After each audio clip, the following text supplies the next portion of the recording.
Today, I made a sacrifice, blood for the blood god. I did not do so without some pause, to think what path it would lead me down. And I am ready for it. Some situations require a man to act out of his normal skin, to take actions that his younger self would not. I had been aware of blood magic for a very long time. I spent many hours during my time in Utopia with men who would put the power of blood magic above all things. As a wiser man now, I can see how a dabble can make all the difference. Some things I must do to achieve my goals, and today was one of those days. I had to set aside my own ideals for the greater good. Now then, welcome back to another episode of A Druid's Tale. Here I am, once again, in the Magic Farm 3 mod pack, Nemsun's tale of his druidness. Yes. We're still over at the greenhouse for right now, but there is something else that we need to get done this episode that does not directly involve all of the flowers and things, but I've done a bit more work between episodes down here. Like, for instance, I've got one of every flower type in a little 3x3 area here, surrounded by grass, in a nice little window room, with a harvester that is harvesting them. But what comes out of them is the dyes. The colours of dyes get harvested from the flowers, and the flowers just keep growing. I've got a very simple setup here. This is being powered by a Stirling generator under there, which is receiving power from the charcoal, which I've B-spaced. So this is a B-spaced barrel. So that charcoal is constantly providing power through the survivalist generator into the harvester.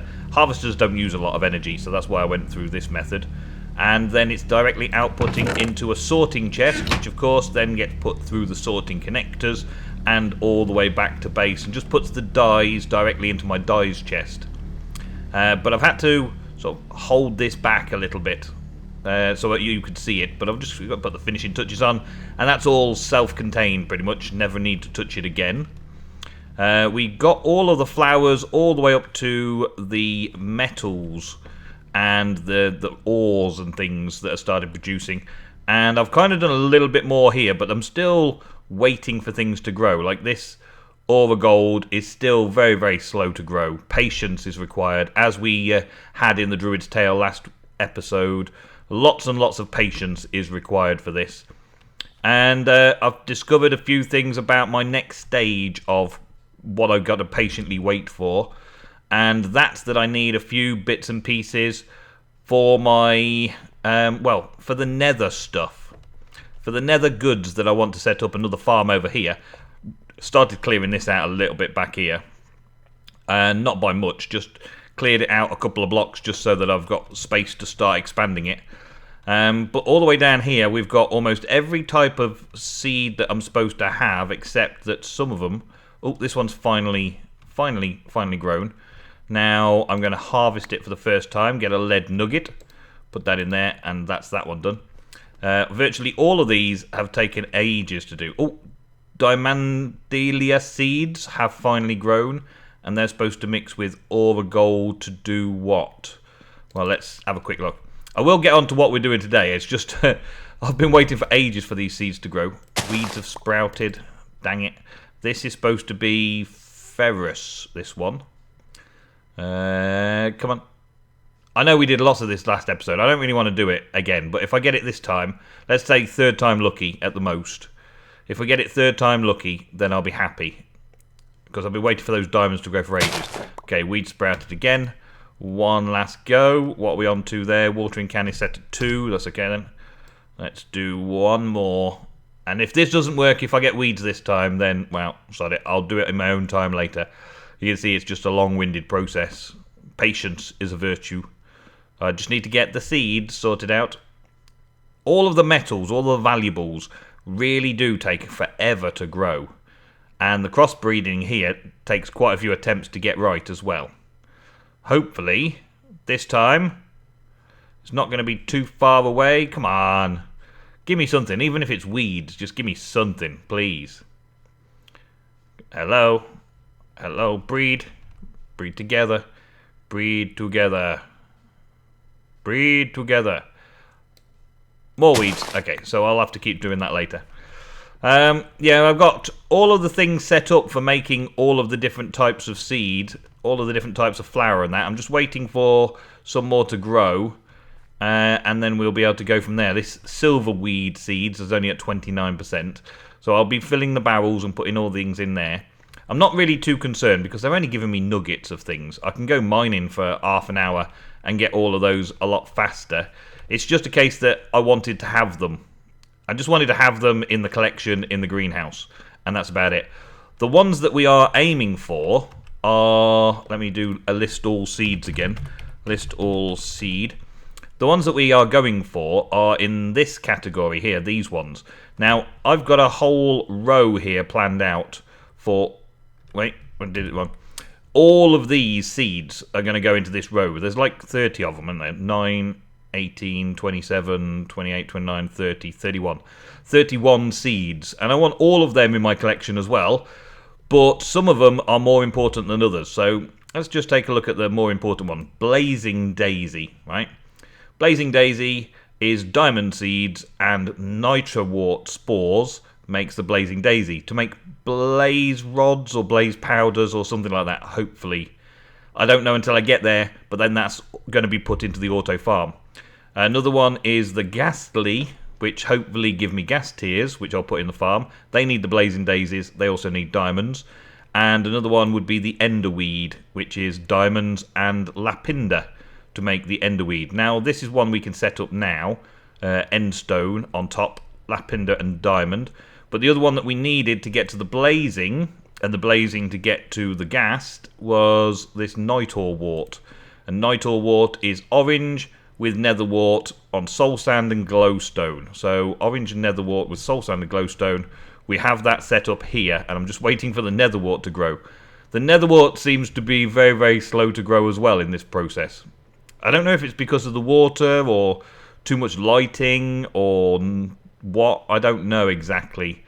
I can't really figure it out. The netherwort isn't in here for me to find out if there's a quicker way to grow it. Same as if there's a quicker way to grow all the other bits and pieces, the diamonds and the lapindas and all that kind of stuff. But I do need to break down a lapinda so that I've got the seed for that, which is here. It's 57% grown, but never mind. I'm going to put that one over here. I need another lapis block, don't I? Yep, just need to finish this bit off. Lapinda and diamond. Yeah, there's a diamond ore. Okay, so it's Lapinda and diamond together. Was that right? For the wart. No, that's not the wart. This one. To make that one. That's that. Yeah, the other one was that one. There we go. Yeah, diamond and Lapinda together to make the ender wool. Okay, so quickly, just in case you didn't see last episode, which I hope you go back and have a look at if you didn't. I'm just going to set this up quickly here. So we're going to have Lapinda growing on one side. So I'll put that on there and let that grow quick enough. Block that off. Actually, why am I doing that? I don't know. This one is then going to be diamond, which we'll have there. And I've only got one diamond grown so far. The other diamond is still growing. There, 43%. Stuff it. I can regrow the ones in the middle, but I don't want to regrow the ones on the outside. The ones on the outside I'm trying to get to adulthood as fast as I can, so that I can then breed more seeds for them all later on. So this one then goes diamond on there. And then I needed to put some endstone on it, so I'll quickly go and grab some endstone.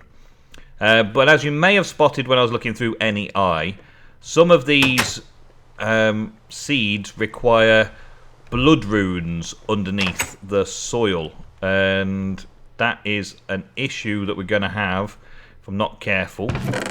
Oh, thankfully, I do have endstone. I think I picked it up from one of those Mistcraft Dimensions a little while ago, didn't I? The netherwort, I think we managed to find a bit of netherwort in one of the fortresses very early on as well. I haven't really been back into the nether very much just recently, so I'm glad I've got plenty of it. And I could probably start growing some more.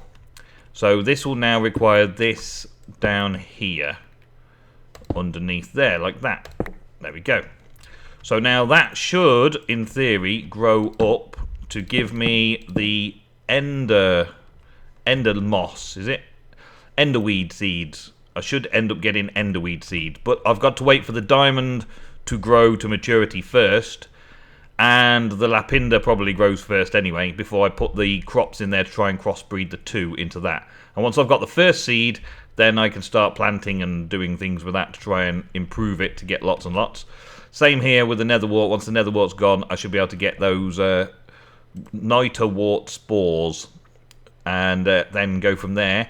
Start making the other bits and pieces. I need another diamond one to grow, but I need a blood rune for that. And then once I've got that one, I'm going to need to do this again with another blood rune, with that and a blazing daisy one to get to ghastly moss. So there's lots of work to do for my personal goals in getting all of this. The story goals for getting all of this is to feed the world. To feed the world. To stop the famine, to beat one of the four horsemen of the apocalypse, the famine. I've got plans for defeating all the other horsemen of the apocalypse, but famine's the first one. And as this is Magic Farm, I am magic farming. Doing lots of farming and things. So we've got all of this going on. And I've got to go out there and start doing fields, but for this episode, because I'm still working towards those goals, while I'm farming all this up and making these all 10-10-10s, those stuff down there is going to be growing, so I can then set the matches off and set them all up to start doing the better ones that we need. And once I've got those, then I'm good to go with planting fields and stuff. So, Blood Altar. We've got to start blood magic today. Yes, blood magic. So let's get rid of this and start cracking on with blood magic. It's been a while since I did blood magic. I think the last time I did blood magic was on Agrarian Skies. And there we are. And the simplest starting points are the best. We have an altar, some stone, a furnace, a diamond, 2 gold ingots. Okay, 1, 2, a diamond. I'll have one of those and some stone. I think I had some stone around. I've got 3 stone in my inventory. That's a good job then. That's a good job. Normally have some stone kicking around here. Yeah, we'll have another stone there. There we go. Right, so very simply put those in there like that, and then the final piece was a furnace in the middle there. Okay, so got to make furnaces again. Wow, so many episodes spent just making a simple thing like a furnace. There we go. Right, so that is our blood altar. The first point of call for blood magic, getting a blood altar to put blood in. The next thing is to get myself a sacrificial orb, which requires gold and iron and some glass. So let's grab that, and then we should be able to start doing that as well. 1 gold and 1 iron, and I just said that in opposite direction to the way it was supposed to be said. Did I get some more glass in there? Yes, I did. Awesome. Let's take these off the bar now. Don't need all them. Let's put these off. 1, 2, 3, 4, 5, and that means we can now make ourselves the sacrificial dagger. Now, I was planning on doing this. Hey, your first prick. Thank you very much, Way of Time, for my first prick. I was planning on setting this up all the way over by the Britannia area, but as it's getting dark and there's no particular space over there for it right now, and I don't think I'm tired enough to get rid of the night. I don't think I'm tired enough to get rid of the night. Let me just check, because it'd be nice to go and put it over there and get started straight away. Oh, yes, I can. Okay. I've had nights and nights while I've been sitting around trying to get tired, and it wouldn't let me. So I will actually go over there then. I will go over to the section that's the magical crafting area, where I'm planning on doing my blood magic. So we'll head over there now. I think my frame rate's a bit choppy today, and I think there's just too much going on. Maybe it's the agricraft stuff. I don't know exactly. I don't want to complain about any particular mod being at fault somewhere around here. But yeah, we want to just warn you that my frame rate is a bit slow today, and I'll look into it after I've recorded this episode to try and fix some things. Just in case you're wondering, just in case you're worried, it's the content that counts, people, not the frame rates. And speaking of content, where am I going to put this? Shall I put the thing in the middle? I still haven't really decided which way round I want to do it. You see, on this one, I've got 2 spaces in the middle here, 2 by 2. And that was going to be for the altar, but even the Thorncraft altar is a different looking size, isn't it? Maybe I do need this in the middle. Blood Magic, Thorncraft. Oh, let's do it in the middle over here. Let's do it in the middle over here. We've still got uneven numbers, but at least this will have a cool look about it over here. Let's go... Let's just go right where that torch was. Maybe that's where the torch was supposed to be there. Just because that's what I wanted to do. Okay, so I've placed my altar down. Currently the altar is a tier 1 altar. There's nothing going on with it. And if I sacrifice, I put some blood in there. And it's still my tier 1 altar. That's it. So I've got to now fill that up a little bit by taking my own blood and putting it inside the altar.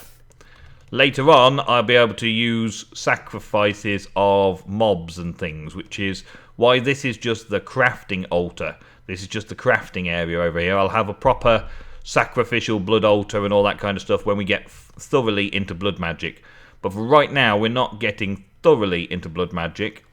I don't want to try and start all the mods and then have lots of unfinished all the mods, if you know what I mean. I want to go through them steadily. So we're still working with a lot of Botania. We're still working with a lot of agrocraft at the minute. But then, right, so I've got my blood altar set up and I've got some blood in it. So while I'm healing up, let's look at the next thing. I need to make blood runes. And blood runes require one of these magician's orbs with slates and stone. So how do we make the slates? We make the slates by putting stone into the altar. So it's nice and simple, really. And we make a weak blood orb by putting a diamond in the altar. So we're going to get a couple of diamonds, because I'll have a couple of those things because they're useful for crafting and auto crafting, and we'll have a stack of stone and go and make a couple of bits and pieces from up there. I think that was it, wasn't it? That was everything. Yeah, diamond for that. That's stone in the altar. That was different things in the altar, but the one that I'm looking for, which is the simplest one, the weak blood orb, is just a diamond in the altar. Yeah, so we can have that. There's also some kind of cheaty things that go on between Botania and blood magic, where you can have a regenerative effect from a flower. Speaking of Botania, I did put these growth flowers in here to try and increase the growth of the wheat, because I was finding that I was getting a backlog because the fruit is growing faster than the wheat. It's not making the sandwiches evenly. So I was just tweaking it slightly. I might reduce the amount of fruit that's in the garden above, because I'm getting plenty of sandwiches, but I'm not getting a healthy balance in the system. The system clogs up with fruit, and then that stops the other things from producing because the fruits fill the place up. So I might have to reduce the fruit slightly. Yeah. Get my words out. Alright, so we'll throw this into there, and then just make sure it keeps full. We're just going to put plenty in. I'm not sure exactly how much I put in per time, and I know there's a fair bit of like stocking it up to start off with. But so long as there's blood in there, that should eventually change. And because it's got red swirly patterns, that means that it's processing okay, I believe. I just need to regenerate faster so that I can keep topping it up when I need to top it up. So another half of one. I'll have that back, thank you. And we shall see very soon a transformation. Please. Please, a transformation. I can't remember how long it's supposed to take. I thought it was a bit quicker than this, but it may be because the altar is just a tier 1 altar. It hasn't got any speed runes. There are runes you can make speed. Well, there we go. So now we've got the weak blood orb. So now I can sacrifice using the weak blood orb, and that goes into my network of things as well, which is quite cool. And I also then need to throw a few of these pieces of stone in there to make that first blood rune. But there is something else that may be useful to me first as well, and that is the divination sigil, which is some glass with a blank slate and my orb. The blank slate is just that first piece of stone. So let's just get that first piece of stone in there. and get that first blank slate. Wait, don't stop. Don't stop soaking it up. I'm gonna potentially die from this. Look, it's not absorbing anymore, and it's actually going backwards. But I'm not healing up fast enough. So that is not going to work. I need to take it out. I need to heal up faster and then get on with it. So maybe if I've got myself a golden apple. Golden apple should be easy enough to make, but still get a bit of a regen on while I'm waiting for the altar to catch up with me. And then I can put enough blood in to sacrifice myself that way. There we go. Get 3 in. See, the divination sigil tells me how much is in the altar, I believe. So that's what I need to do. And I also need to walk away from the altar because my regeneration from the apple doesn't work very much when you're in close range. Plus, regeneration doesn't last very long. So I need a better solution for regenerating and all the altar work and all that. But there are ways around it in the future. So if I use patience once again and just steadily set myself up in the right way to keep coming back to this and regenerating myself and all that kind of stuff, I can potentially get the little bits that I need to get started and make a few objects and bits and pieces to make a mob farm. And then from the mob farm, I can just keep this full, no end, without ever needing to sacrifice again. There are many, many, many cool rituals in blood magic, and there's no way I'm getting through all of them. Not straight away anyway. There's a lot of them I don't really need, and there's a few of them that are just cool to look at and cool to see. And we'll try and find uses for everything Britannia and everything blood magic and everything Thorncraft throughout the series, but I'm not going down the route of doing all magic and then doing all automation and then doing all whatever. It's not fully magic. And mostly I'm supposed to be doing the Druid's Tale, which is Britannia magic, that kind of stuff. So I'll put a fair bit in there now. I wonder, are we going to get enough from this piece of stone now? Are we going to have enough in there for that piece of stone? I don't know. I would like to get my health back up faster. There we go. Yeah, we've got enough in there for a stone slate. That's good. All right. I'll probably put too much blood in there, but that's okay. If I keep just topping it up, then that's a good thing. We've also got to make this sigil so that we can mess around with other bits and pieces later on. It's like the first thing that you should make, I think. I'm pretty sure it's the first thing you should make.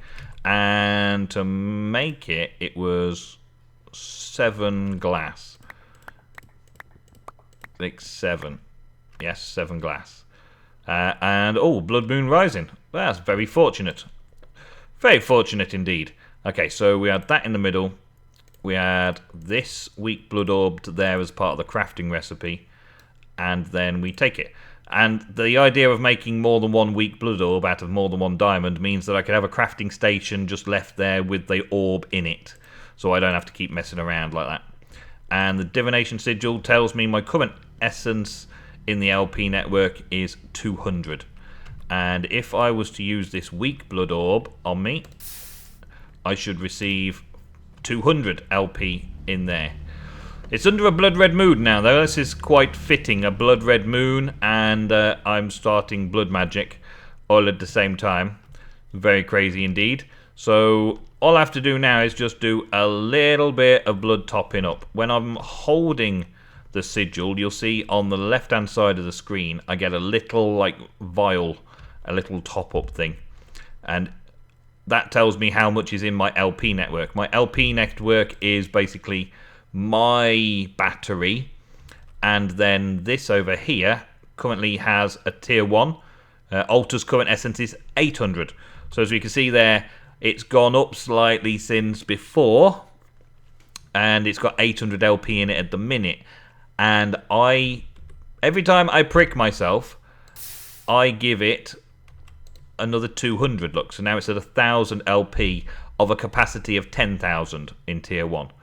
Alright, so what did I need for this again? I've got to get 2 more blank slates, and then that's it. So I'm going to need another 1, 2, 3, 4, 5. And then I should be able to get another couple of those. You see how it goes down a little bit each time?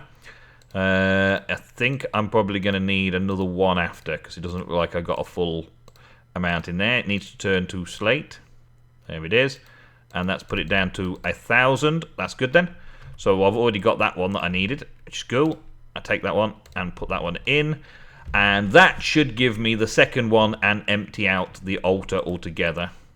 So that then we can make this first rune, which is some stone, the slate, and the orb, which we've got everything of once we've got this. There we go. And now, because I timed that directly, it's now got 0 in it, which is how I want to leave it, and put everything else to one side so I don't hurt myself by accident. Let's go over here in the Blood Red Moon, because it's cool. We like it. And we'll put that there. 2 blank slates and the stone. And that makes our first blood rune. And the blood runes are what we use as a core component to make all of these other augmentation runes. Like there's reinforced runes and things as well, but the main one I think was a speed rune, which requires a blood rune, and some sugar, and some more slates, and some more stone, and all that kind of stuff. All stuff that we've got, but everything is using my blood in the blood altar. That's why it's blood magic, because we're using a lot of blood in the blood altar. And that's going to cause me to have a lot of time just standing around patiently putting blood into the altar so I can craft things, which is not my favourite thing in the world, but it is kind of like you're committing yourself to a ritual to do the magic. It's very ritualistic magic, isn't it? And then, what was it that we needed this blood rune for? It was for the blazing, so let's get all seeds again, or blazing, should I say. It might as well make it straightforward to that. And we wanted to make this here, so it's blood rune, soul sand, nitor wart with diamond and nitor. So I need both of these things to have grown up very soon, and if not, well, I think that's about it. Yeah, this is not growing very well. The nether wart is not growing speedily at all. And it doesn't show what it needs to be on to make it grow faster. Potentially lava underneath is the only thing I can think of. Nether wart grows normally on soul sand without needing anything underneath it. But I'll do a little bit of research for that, because I need the products of this, and I need another diamond one from down there in order to make this work. So the next one I put on here will be a blood rune. So let's just chop this up. Put the blood rune down there ready. And then put the dirt on top. So I remember that that's ready to go. Ready to rock and roll on making this guy when we've got that and that ready. Okay, there's a lot more waiting around. I will be back. Alrighty, so more hours have passed and this nether wart still has not grown. I'm going to have to consult my viewers and say, what needs to go there? Why isn't this growing? Am I supposed to put something under there, like a lava block or a netherrack block or something? I thought growing it on soul sand would be enough. I've also found out from Neil King, thank you very much Neil King, a gardening trowel. He left a message on the last episode and I just thought I'd tag it in here because I've only just seen it. And that allows you to move the grown plants around. So instead of waiting for duplicates... Thanks, phone. So instead of waiting for duplicates to grow all around, I've been able to move them around. So I can just literally pick them up and move them about, and they stay fully grown again, which is awesome. So I've been doing that just to manipulate and move around. Now all I need to do when I'm making a new plant is just go, oh, I need lapinda. Okay, I'll take a fully grown lapinda. And, I need a red tulip. So I'll take a fully grown red tulip. Blah-de-blah-de-blah, put the right blocks underneath, and away we go. We've got the breeding process, and then put them back when I'm done, and hopefully no weeds will grow. But that is all I got time for. I realise that this episode is now running on to its limit, and I just thought I'd better put those things in, those last little details in. Tell me if you know how to grow nether wart in Agricraft. See if there's something obvious that I'm missing. And thank you very much for telling me about this gardening trowel, because that is so simple and yet such a useful tool that I would have never known about and probably would have never even searched for if I had to get it myself. Thank you very much. That's it for the end of the episode. Thank you very much for watching, everybody. I will see you in the next episode of A Druid's Tale. Have a great weekend, and goodbye.